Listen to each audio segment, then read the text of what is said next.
Oh, Lord! Are you hurt? Hey, can you hear me? No answer. Just a young white man on his knees in the mud, fumbling with a lug wrench in the pouring rain. Look at me!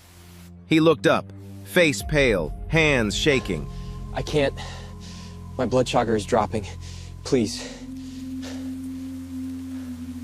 Sit down right now. A 72-year-old black woman, arthritic knees, electricity is about to be cut, and she was the one giving orders.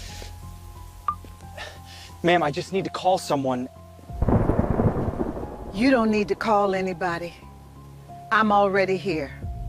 She knelt in the mud, changed his tire, fed him her last crackers. Then his wallet fell open on the wet pavement. She reached down and froze. Her own face, decades younger, inside a stranger's wallet. That faded photo held a secret that was about to crack her entire world wide open, and nothing about her life would ever be the same again. But before we get to that moment, before the wallet, before the photograph, before the truth, you need to know who this woman was. Because what she did on that road, it didn't come from nowhere. It came from a lifetime. Every single morning, Yvonne Fletcher woke up at 5:45 a.m. Same time, no alarm. Her body just knew. She'd swing her legs off the bed slowly, left knee first, then the right, because both of them ached before she even stood up. Arthritis. 38 years of standing on hospital floors will do that to a person. Her house was small, a 2-bedroom clapboard place on the edge of Garnet Creek, Tennessee. White paint peeling off the porch rails. A screen door that didn't close right anymore. The kitchen faucet dripped if you didn't twist it just so. But it was clean. Every corner, every surface. Yvonne Fletcher didn't have much, but what she had, she kept with dignity. She'd make her way to the kitchen, put the kettle on. 1 cup of tea, no sugar because sugar cost money and she'd rather spend it on something else. Then she'd stand at the window looking out at her garden. Tomatoes, collard greens, herbs along the fence. She talked to those plants like they were old friends. "Come on now," she'd whisper. "Don't you quit on me." That garden wasn't a hobby. It was half her groceries for the month. After tea, she'd open the mailbox. And most mornings she wished she hadn't. Past due notice from the electric company, second warning, then a third. She didn't panic. She never panicked. She just folded the letter, neatly, carefully, and placed it in the kitchen drawer with the others. Her hands trembled, not from fear, from the quiet, grinding exhaustion of holding everything together alone. "Lord, we've been through worse," she whispered, and she meant it, because they had. Yvonne lived on Social Security and a small pension from Garnet Creek General Hospital. After her husband Russell died 6 years ago, the medical bills swallowed their savings whole, every last dollar. She cut the cable first, then the landline. Then she started eating less, not because she wanted to, but because the math didn't work any other way. Oatmeal for breakfast, rice and beans for dinner, whatever the garden gave her in between. She never once asked anyone for help, not once. But here's the thing about Yvonne Fletcher, and this is the part that will break your heart. She was broke. She was tired. She was 72 years old with bad knees and a leaking roof and a refrigerator that hummed so loud it kept her up at night. And she was still the first person everyone called when something went wrong. Denise Taylor, her neighbor, called when her mother fell and broke her hip. Yvonne showed up with soup and a heating pad within the hour. Pastor Gerald Wilson called when elderly church members needed a ride to the doctor. Yvonne drove them, in her rusted pickup, on nearly bald tires, and she never asked for gas money. Every Saturday morning, every single Saturday, she volunteered at the free clinic on Main Street, checking blood pressure, cleaning wounds, holding hands, still using the nursing skills she'd spent a lifetime building, unpaid, every time. Because that's who she was, not because someone told her to be, because she couldn't be anything else. Some evenings, when the house was too quiet, Yvonne would walk into the garage. Russell's tools were still there, right where he left them. His red toolbox sat on the workbench, scratched, dented, his name carved into the lid in his own handwriting. She'd rest her hand on it and just stand there for a while.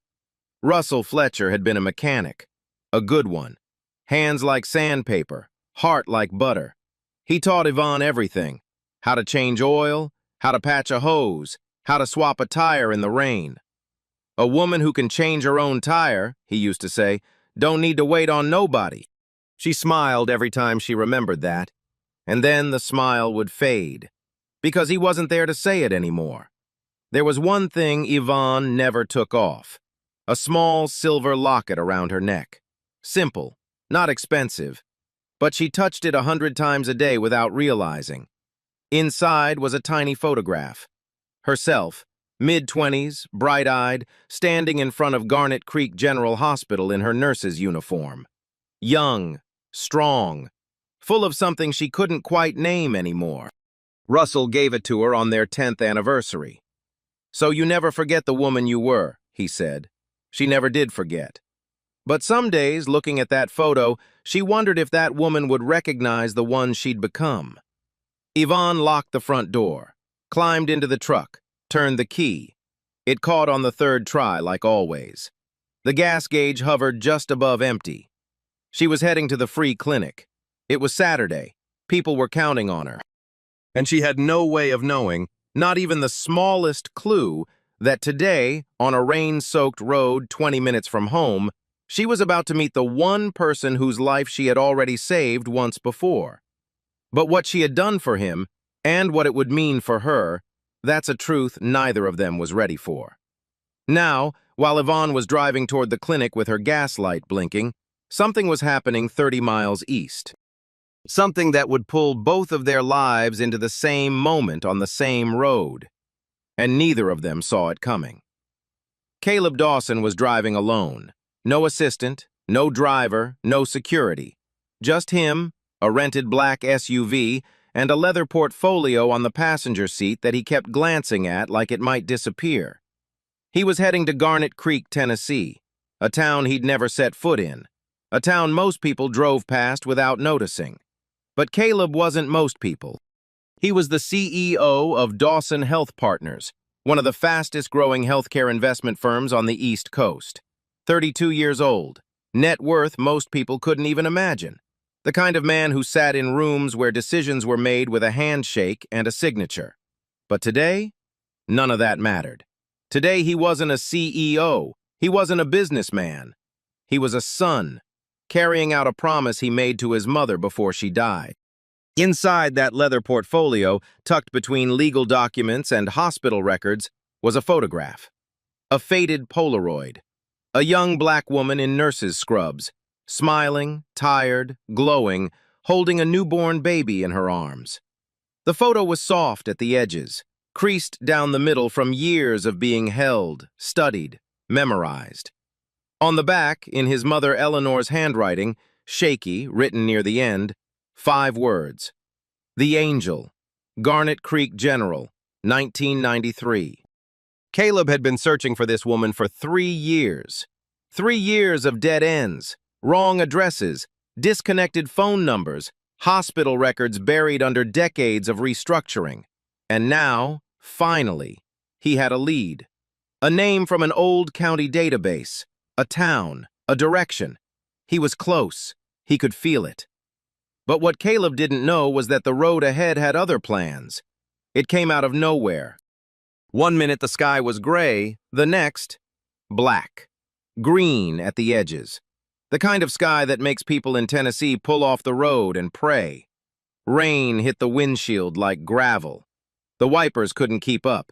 Caleb gripped the steering wheel with both hands, leaning forward, squinting through the blur.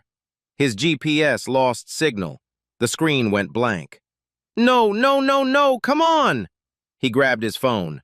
Dead. He'd forgotten the charger at the hotel that morning. The battery had been draining all day. No map, no signal, no way to call anyone. He took a turn, guessing, onto a narrow county road. No streetlights, no houses, just fields swallowed by rain and darkness closing in from every direction. He was completely alone. Then he hit it. A pothole, hidden under 6 inches of standing water. He never saw it. The front right tire exploded. The SUV lurched hard to the side. Caleb's chest slammed against the seatbelt. His hands flew off the wheel. The car skidded, gravel spraying, and stopped at an angle on the shoulder. Silence. Just the rain hammering the roof. Caleb sat there, breathing hard, hands shaking. He got out. Rain soaked him in seconds. He walked to the front of the car and looked down. The tire was shredded, completely gone. He opened the trunk. There was a spare, a jack, a lug wrench. He stared at them the way a man stares at a foreign language. He had never changed a tire in his life. Okay, you can do this. He couldn't. He knelt beside the wheel, grabbed the lug wrench, tried to loosen the first bolt. It didn't move. He tried again, harder, and his hand slipped. His knuckles scraped against the metal. Come on! Nothing. The rain was blinding. His fingers were numb. And then, something worse. His hands started shaking. Not from the cold, from the inside. Caleb was diabetic, type 1, and he'd skipped lunch because he was too focused on the drive. His blood sugar was crashing.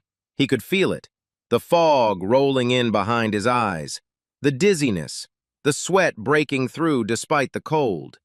His insulin kit was in the glove box, but what he needed right now was food, sugar, anything. He had nothing. Help! Can anyone hear me? His voice disappeared into the storm. No one was coming. No houses, no cars, nothing. He slumped against the side of the SUV, rain pouring down his face. And that's when he saw it. Headlights, faint, cutting through the downpour from the opposite direction. An old pickup truck, slowing down. And stepping out of that truck, in a faded raincoat and work boots, was a 72-year-old woman who had every reason in the world to keep driving. Her knees were bad. Her tires were bald. Her gas tank was almost empty. But Yvonne Fletcher saw a figure standing in the rain. And something inside her, the same instinct that kept her at bedsides for 38 years, wouldn't let her pass. She had never been able to drive past someone who needed help, not once in her life, and she wasn't about to start tonight. But what she didn't know, what she couldn't possibly know, was that this wasn't just a stranger on the side of the road. This was someone she'd already held in her arms, and the truth of who he was would change everything, not just for him, but for her. What happened next took less than 20 minutes, but for both of them, it would become the most important 20 minutes of their lives. Yvonne walked toward him through the rain, steady, unhurried, like she'd done this 1,000 times. Caleb was still slumped against the SUV. He looked up at her, and something happened. His eyes widened, his lips parted. He took a small step back. Not fear, something else, something he couldn't name, like hearing a song you recognize but can't place. A feeling in his chest, deep, strange, pulling. He shook it off. "Ma'am, you don't have to stop. I can figure this out." Yvonne looked at the shredded tire, then at the lug wrench in his hand, upside down, then back at him. She almost laughed. "Sugar, you can't even hold the wrench right. Move over." "I'm serious. I don't want you to, and I'm serious too. Move over." He moved. Yvonne saw it before he said a word. The pale face, the sweat on his forehead despite the cold, the slight slur when he spoke, the way his hands wouldn't stop shaking. 38 years of nursing doesn't shut off. It lives in your bones. "When's the last time you ate?" I don't remember. This morning, maybe." "Are you diabetic?" He stared at her.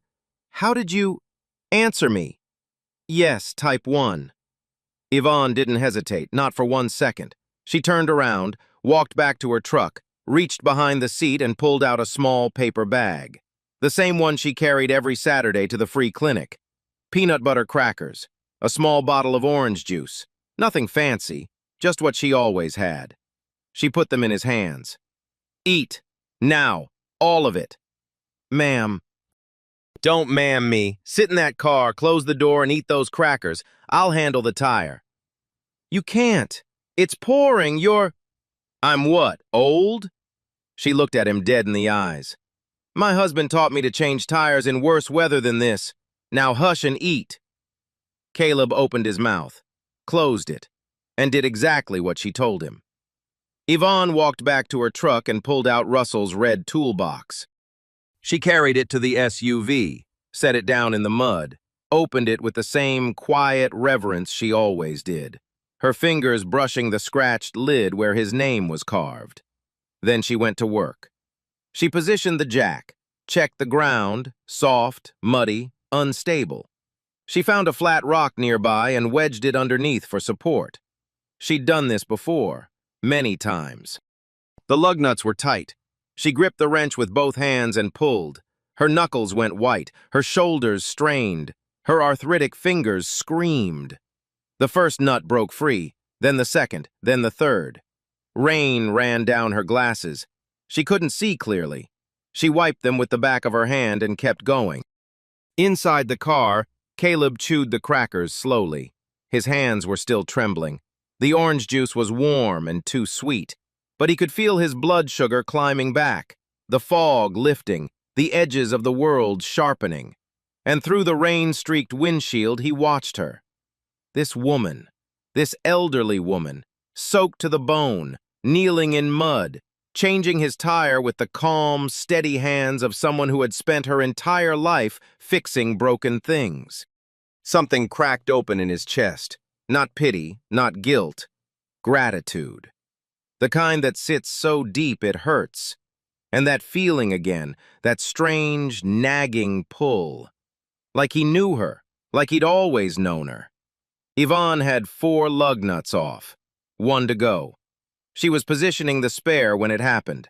The jack shifted. The muddy ground gave way underneath, just an inch, but the SUV lurched sideways. Yvonne yanked her hand back, just in time. 1 second later, and her fingers would have been crushed. Caleb saw it from inside. He threw the door open. "Are you okay? Stop, please stop, let me—" "Close that door." "You almost—" "I said close the door, I'm fine." She wasn't fine. Her heart was hammering, her hands were shaking, not from arthritis this time, from adrenaline. But she steadied herself, repositioned the jack, found firmer ground, and kept going. Because that's what Yvonne Fletcher did. She kept going. The spare went on. Lug nuts tightened, star pattern the way Russell taught her. She lowered the jack slowly, checked the tire pressure by feel, pressing her thumb against the rubber. An old habit. She stood up, her knees almost buckled. She caught herself on the side of the car, took a breath, straightened up. Mud on her knees, mud on her coat, rain in her hair, grease on her hands. She wiped her palms on her raincoat and turned to him. "That'll get you to town. Don't drive over 50 on that spare." Caleb stepped out of the car. He stood in front of her. He was a foot taller, decades younger. A man who ran a company worth hundreds of millions of dollars. And in this moment, standing in the rain on a dark Tennessee road, he was completely undone. His voice cracked. "Ma'am, you didn't have to do that." Yvonne looked up at him, rain on her face, mud on her knees, and the softest, steadiest eyes he'd ever seen. "Baby, nobody has to. That's what makes it matter." She turned to walk back to her truck, and that's when Caleb saw it. A small silver locket around her neck. It caught the headlight as she moved, a brief flash against her dark raincoat. He stared at it, too long. The shape, the size, the way it rested against her collarbone. Something about it tugged at something buried deep, a memory he couldn't reach, a connection his mind wasn't ready to make. But his body knew. His body had known since the moment she stepped out of that truck. Yvonne didn't notice him staring.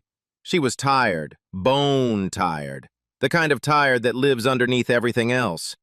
Her knees throbbed, her lower back seized with every step. The cold had settled into her joints and wouldn't leave. But underneath the exhaustion, underneath all of it, there was warmth.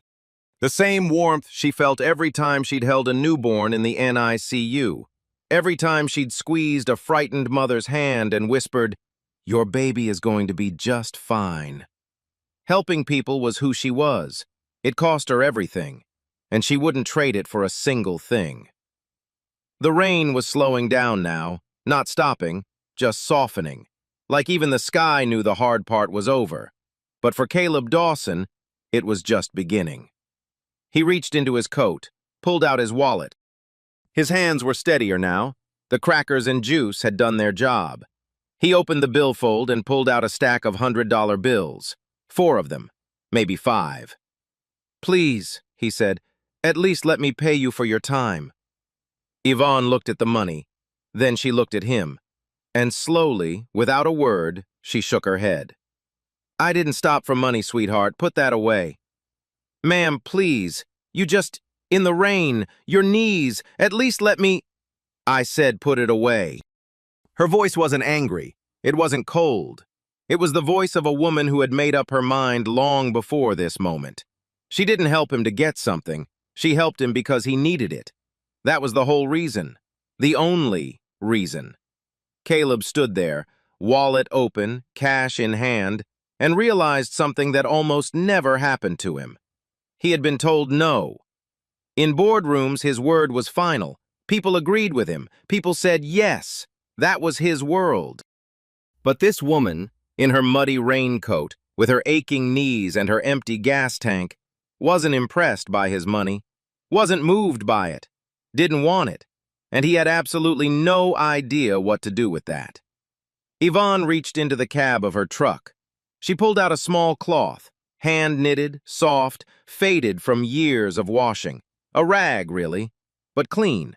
She handed it to him. "For your hands. You've got mud all over that fancy coat." He took it. It smelled faintly of lavender, like her truck, like her. He didn't know it yet, but he would keep that cloth for the rest of his life. Caleb wasn't ready to let go. Not yet.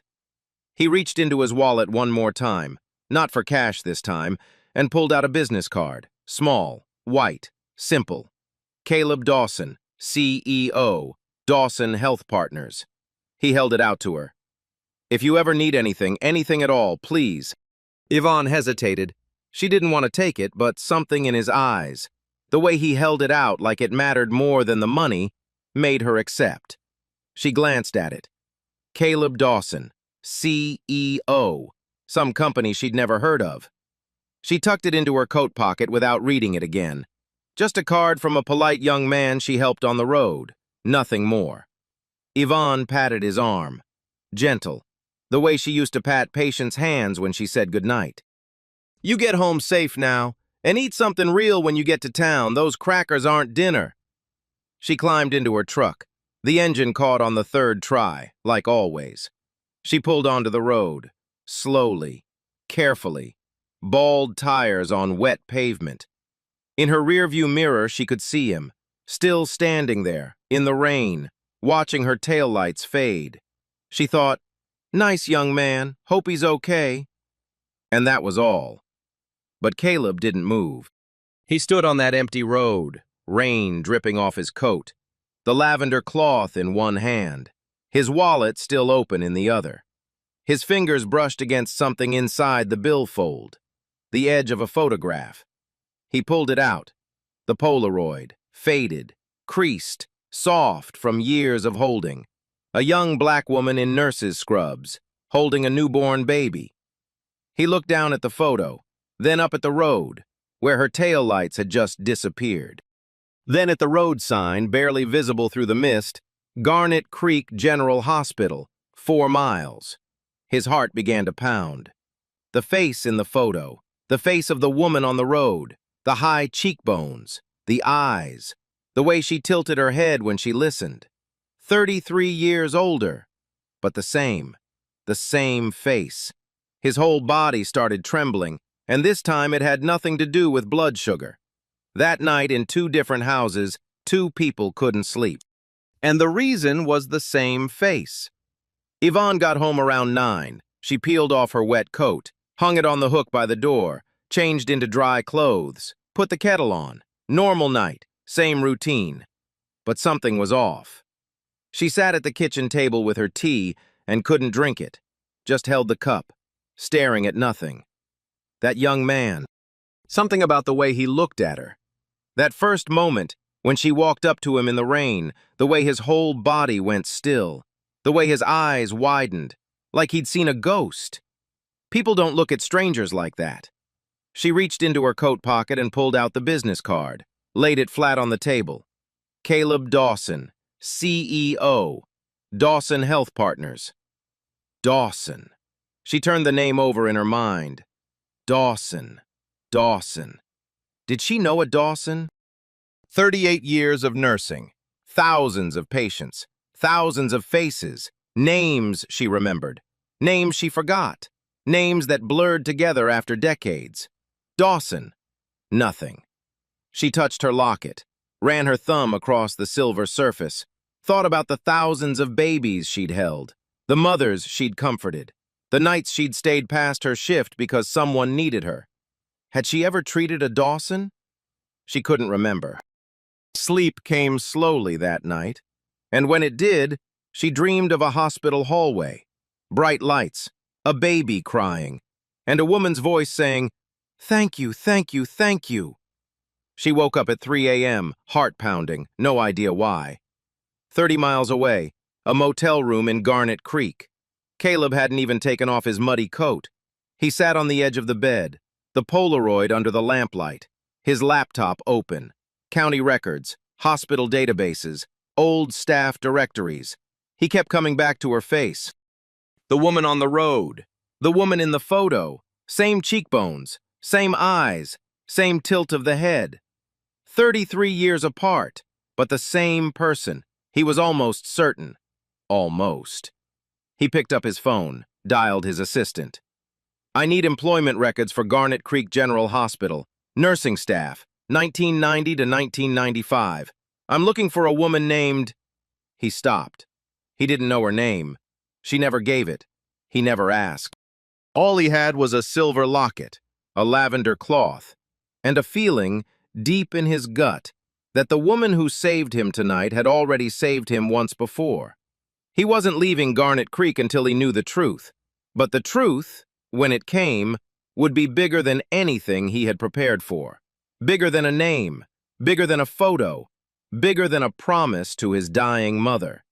It would be the reason he was alive. What Caleb discovered next wasn't just an answer. It was the reason he existed. He started at dawn. First stop, the county records office. A small brick building with fluorescent lights and filing cabinets older than he was. Records from the 1990s were half digital, half paper, mostly disorganized. But Caleb was patient. He had waited 3 years. He could wait a few more hours. Second stop, the hospital, Garnet Creek General, or what was left of it. The building was still standing, barely. The maternity ward was shut down. The NICU closed. Only an urgent care wing still operated, staffed by 2 doctors and a handful of nurses doing their best with almost nothing. Caleb walked the hallways. Faded photographs on the walls. Staff awards from decades past. A bulletin board with yellowed newspaper clippings. And then he found her. A framed photograph hanging outside what used to be the NICU. Nursing staff, 1994. 2 rows of women in scrubs. Third from the left, back row, Yvonne Fletcher, younger, stronger. The same bright eyes, the same face from the Polaroid, the same face from the road last night.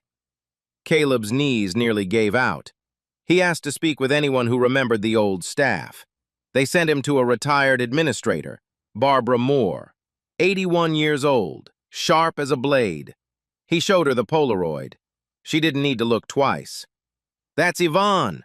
Yvonne Fletcher, best NICU nurse this hospital ever had." Barbara told him what the records couldn't.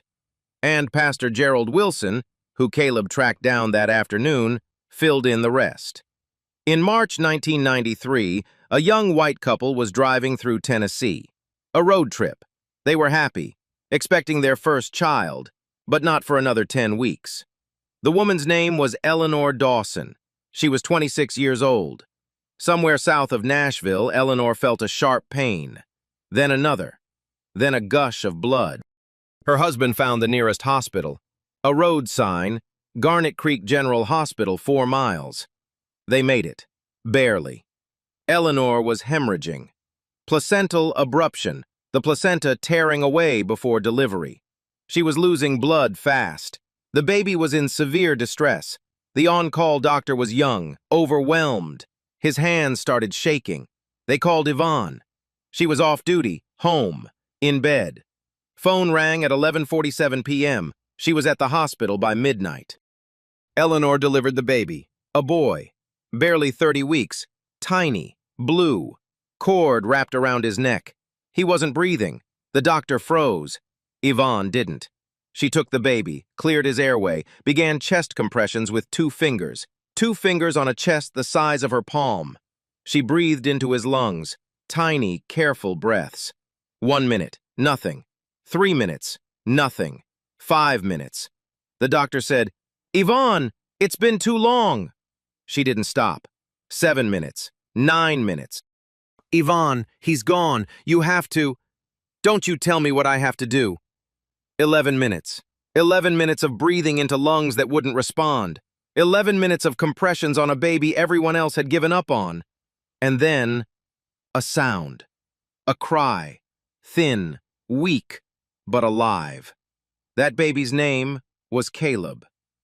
Eleanor spent 2 weeks recovering at Garnet Creek General. On the day they left, she asked a nurse to take a photograph. Her and Yvonne. Baby Caleb in Yvonne's arms. The Polaroid. Eleanor tried to give Yvonne money. Yvonne refused. The same woman. The same answer. 33 years apart. The Dawsons moved to Virginia. They wrote letters to the hospital, but addresses changed. The hospital restructured. They lost touch. But Eleanor never forgot. Every year, on Caleb's birthday, she told him the story.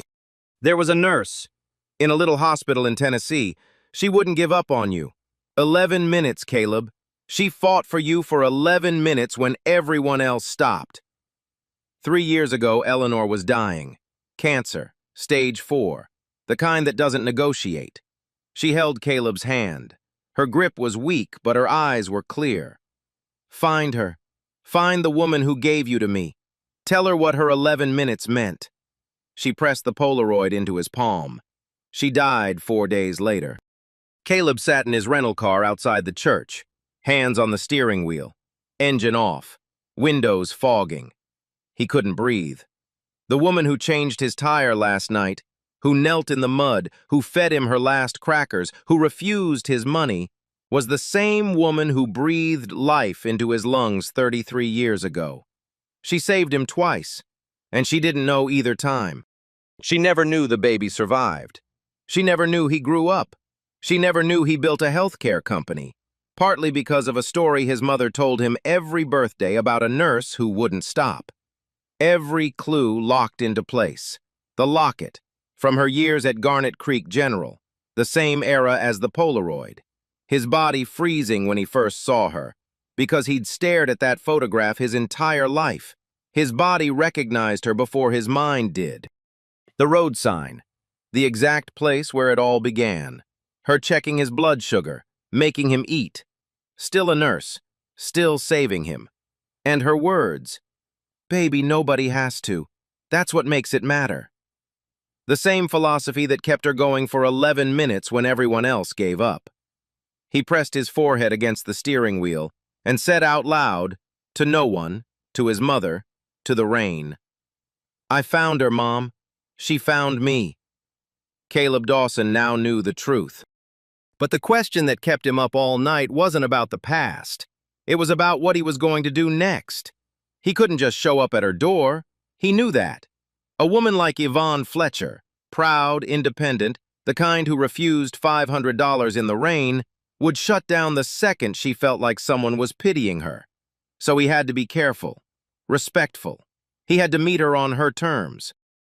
He found Pastor Gerald Wilson the next morning at Garnet Creek Community Church. Small white building, wooden pews, a cross made of reclaimed wood above the altar. Caleb sat across from the pastor and told him everything. The Polaroid, his mother, the search, the flat tire, the woman in the rain. Pastor Wilson listened without interrupting. When Caleb finished, the old man leaned back in his chair and let out a long breath. Son, I've known Yvonne Fletcher for 31 years. She buried her husband in this church. She's driven every sick member of this congregation to every doctor's appointment for the last decade. And in all that time, I have never once seen that woman accept a single thing for herself. I know, Caleb said. That's why I need your help. The plan was simple. Caleb told the pastor he was a healthcare executive, which was true, exploring investment in rural Tennessee hospitals, also true. He wanted to speak with retired nurses about their experience. Would Yvonne be willing to meet? Yvonne said yes immediately. She had never turned down a chance to talk about rural healthcare, not once. Tuesday morning, the church meeting room. Yvonne walked in wearing her Sunday shoes and a clean blouse she hadn't worn in 2 years. She'd ironed it that morning. She wanted to look professional. She saw Caleb and broke into a smile. Well, the young man with the flat tire. Caleb stood up. His hands were trembling. He shoved them into his pockets so she wouldn't notice. Miss Fletcher, thank you for coming. Of course. Pastor Wilson said you wanted to talk about the hospital. I do. Please, sit down. She sat. He sat. Between them on the table, a glass of water, a notepad, and the leather portfolio she didn't recognize. They talked for 15 minutes about Garnet Creek General, about the old days, about what the hospital used to be, and what it had become. Yvonne's eyes lit up when she talked about the NICU. Her voice dropped when she talked about the budget cuts, the closed wards, the nurses who left because there was nothing left to stay for. Caleb listened to every word. Then he opened the portfolio and placed the Polaroid on the table between them. Yvonne's hand reached for it, casually, curiously, the way you pick up someone else's family photo. Then her fingers stopped. Her whole body went still. She was looking at herself, decades younger, in scrubs, holding a newborn baby, standing in a hallway she recognized, the NICU corridor at Garnet Creek General. She turned the photo over, read the handwriting on the back. The Angel, Garnet Creek General, 1993. Her mouth opened. No sound came out. Where did you get this? She whispered.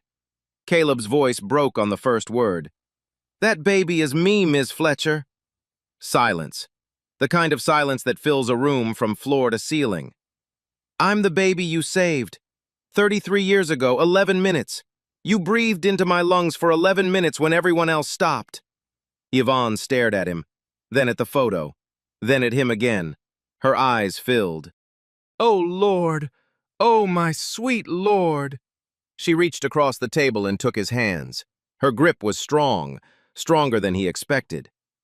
I remember that night, she said. I remember your mama. I remember the cord around your neck. I remember... Her voice cracked. I didn't think... They never told me. I never knew if that baby made it. I made it, Caleb said, because of you.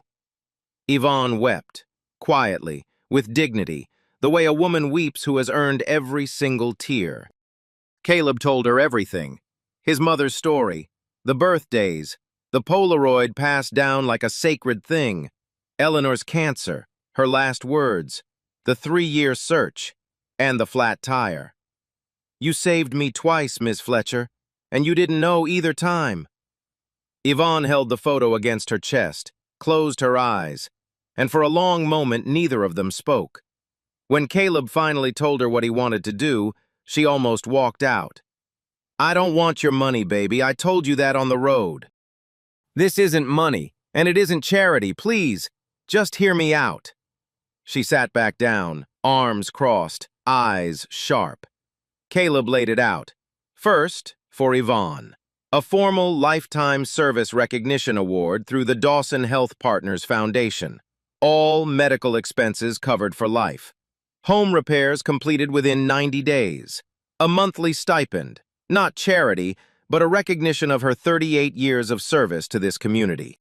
Second, for Garnet Creek, a $4.5 million investment to reopen the shuttered wings of Garnet Creek General Hospital, the maternity ward, the NICU, the emergency department, full funding, 3-year commitment, and the hospital's new name, the Yvonne Fletcher Center for Maternal and Neonatal Care. Third, a seat at the table. Caleb wanted Yvonne on the advisory board. He wanted her to help design a nursing mentorship program for young people in the county. Her experience, her instincts, her way of caring, built into the institution itself. Yvonne sat very still for a long time. Then she spoke. "I don't need a stipend to sit at home." Caleb blinked. "I need a clinic. I need real supplies. I need that Saturday free clinic on Main Street to have real equipment and real medicine so I can do my job properly." Caleb laughed, through tears. "Done." Yvonne looked at him. This young man she'd pulled out of the rain, this baby she'd breathed life into 3 decades ago, and shook her head slowly. "Your mama raised you right." "No, Miss Fletcher. You raised me first." But this story didn't end with Yvonne. It was only beginning. 3 weeks after that meeting in the church, a crew showed up at Yvonne's house. She stood on the porch with her arms crossed, watching 4 trucks pull into her driveway. "I didn't ask for all this," she said to Pastor Wilson, who had driven over to make sure she didn't send them away. "No, ma'am, you didn't. That's the point." They fixed the roof, then the porch, then the kitchen, new faucet, new stove, a refrigerator that didn't wake the dead. They painted the outside, clean white, green shutters. The screen door finally closed right. But Yvonne had one condition. Russell's garage stayed exactly the way it was. The red toolbox, his name on the lid, nothing moved. "That's not broken," she told them. "That's memory." When the work was done, she sat on her new porch swing with a cup of tea, watching the sunset. Quietly, "Russell, you should see this place now." Garnet Creek General had been dying for years. Everyone knew it. Maternity ward closed in 2016. NICU in 2018. Pregnant women had to drive 45 minutes to find a delivery room. When Dawson Health Partners broke ground on the renovation, the whole town showed up. New equipment, modern incubators, an MRI machine, the first one Garnet Creek had ever had. And above the new entrance, a brass plaque. The Yvonne Fletcher Center for Maternal and Neonatal Care. Because 11 minutes can change a lifetime. Yvonne was there for the unveiling. She touched the letters of her own name with her fingertips. "They spelled it right at least," she said. Everyone laughed. Some people cried.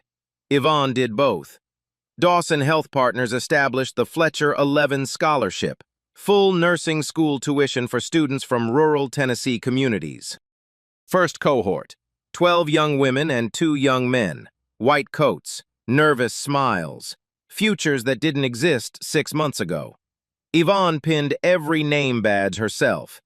"You're going to be wonderful," she told each of them. "And when it gets hard, you remember why you started." The Garnet Creek Gazette ran the story first, front page. "Local nurse who saved CEO's life gets hospital named in her honor." Then regional news, then national. Yvonne did one interview. Just one. 11 minutes long. She didn't plan it that way. The reporter asked, "What made you stop on that road?" "I saw someone who needed help, that's all. I didn't see a rich man or a poor man or a white man. I saw a person in the rain. And I had 2 hands and a lug wrench." 4 million views in a week. The hospital reopening created 85 new jobs. In a county with 12% unemployment, that was everything. Young families moved back to Garnet Creek. The Saturday free clinic became a permanent primary care center. Denise Taylor was hired as the first receptionist. "If I have to answer phones," Denise said, "at least I'm doing it for Yvonne." 2 years later, one of the Fletcher 11 scholars graduated. A young woman named Sarah Collins. She became a nurse at the new NICU. Her first week, she helped save a premature baby. The baby's mother, sobbing with relief, asked who trained her. Sarah smiled. "Ms. Yvonne. She taught me everything." One act of kindness, then another, each one echoing forward, like a single stone sending ripples across an entire lake. Pastor Gerald Wilson said it best, standing at the pulpit one Sunday morning. Yvonne Fletcher didn't help that man because she knew who he was. She helped him because of who she was. And that is the only kind of goodness that changes the world, the kind that expects nothing. 1 year later, a rainy Saturday night, same stretch of road outside Garnet Creek. A car was pulled over on the shoulder, hazard lights flashing through the downpour. A young woman stood beside it, mid-20s, soaked, staring at a flat tire like it was the end of the world. She'd already called roadside assistance. 45-minute wait. In the dark. In the rain. Alone. Then she saw headlights coming. A truck pulled over. Not the old rusted pickup. A new one. Dark blue. Clean. A gift she'd refused 3 times before finally accepting when Caleb pointed out her bald tires were a genuine safety hazard. The door opened, and out stepped a 73-year-old woman in a raincoat and work boots. "Hand me that lug wrench, sweetheart." The young woman's eyes went wide. "Wait, are you Ms. Fletcher? The one with the hospital?" Yvonne waved the recognition away like a fly at a picnic. "I'm just someone who knows how to change a tire. Now hold this flashlight and stop shaking. You'll blind us both." She knelt down, same knees, same steady hands, same locket around her neck, silver, catching the headlight. But now, tucked inside that locket alongside the old photograph of her younger self, was a new photo. Tiny, trimmed to fit. A newborn baby, 34 years ago. The baby she breathed life into for 11 minutes. The baby who came back. 800 miles away. A corner office in Virginia. Caleb Dawson sat at his desk. Late evening. City lights through the window. On his desk, 3 things. The lavender cloth Yvonne gave him that night on the road. Framed now, under glass. A reminder that the most valuable thing anyone ever handed him cost nothing. The Polaroid from 1993, still faded, still creased, still the most important photograph he'd ever owned. And a new photograph, taken 6 months ago at the hospital ribbon cutting. Caleb and Yvonne standing side by side in front of the brass plaque. Both of them laughing, her hand on his arm, his hand over hers. On the back, in Caleb's handwriting, "The angel, still." Late evening. The house was quiet. Yvonne sat at her kitchen table, the one with the new chairs and the good light. A cup of tea, still no sugar. She opened the locket, looked at both photos, the young nurse, the newborn baby, side by side. She closed it, held it against her heart, and whispered to Russell, to Eleanor, to the road, to the rain, to every patient she ever held. "We made it, baby. We both made it." Outside, the road was empty. The rain had stopped. Moonlight on wet pavement. And at the edge of town, 2 signs side by side. The old one, Garnet Creek General Hospital, 4 miles. And below it, something new. The Yvonne Fletcher Center, open 24 hours. Because somebody always needs somebody. And that's where this story ends. But I need to say something before you go. So let me ask you something. When was the last time you stopped for someone? Not because you had to, but because you could. Drop it in the comments. I want to hear your story. And if this one stayed with you, if Yvonne's words hit you the way they hit me, share this video with someone who needs it today. Hit that like button, subscribe if you haven't, and I'll see you in the next one. Because people like Yvonne, they're out there, and they deserve to be seen. 11 minutes. That's how long Yvonne breathed life into a baby the whole room that had given up on. 33 years later, that baby came back, and she had no idea. You know what's right? Yvonne wasn't somebody with extra to give. She was 72, broke, bad knees, and itchy city about get cut. But she knelt in that mud anyway. She gave that stranger her last crackers anyway, because kindness Real kindness was never about what she had. It was about who she was, and that's the thing. She didn't do it for a reward. She didn't do it because she knew who he was. She did it because someone was hurting, and she was there. Twice, 33 years apart.